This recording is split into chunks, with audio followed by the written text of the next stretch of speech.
Pinaigting ng Mandaue City LGU sa Cebu ang preemptive evacuation matapos maranasan ang hanggang leeg na baha sa lungsod.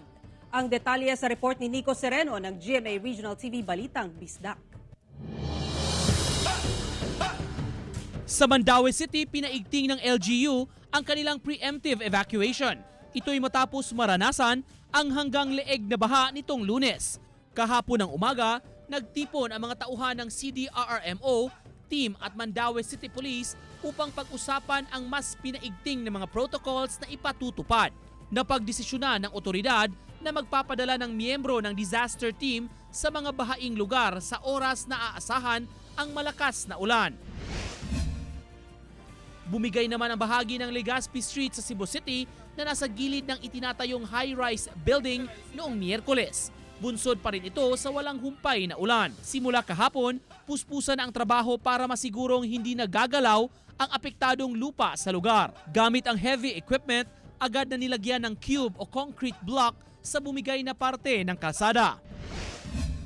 Isa ang daan na ito sa Barangay San Jose, Cebu City ang nakaranas ng pagbaha noong Miyerkules matapos bumuhos ang malakas na ulan. Sa lakas ng agos, nagkabanggaan ang dalawang sasakyan habang makikitang inaanod ang isa pang sasakyan. Halos lumutang na rin ang mga sasakyan sa parking lot ng isang mall sa Cebu City ilang oras matapos bumuhos ang ulan noong Lunes.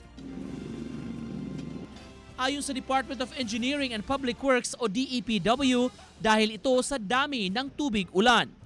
Agad na isinagawa ang clearing operations sa iba't ibang waterways sa lungsod kahapon ng umaga habang mainit ang panahon.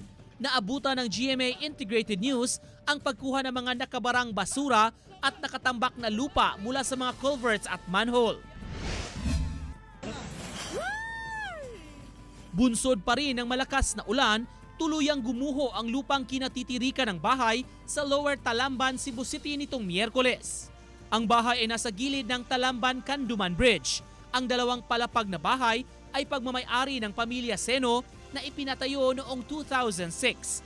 Ayon sa may-ari ng bahay, ang bitak na culvert malapit sa kanilang bahay ang dahilan kung bakit bumigay ang lupa. Nailik ang kuan ang iburnal murag ang riprap gali.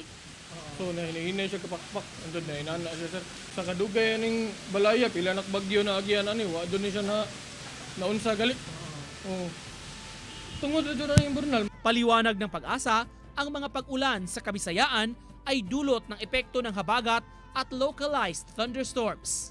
Mula sa GMA Regional TV Balitang Bisdak, Nico Sereno nagbabalita para sa GMA Integrated News.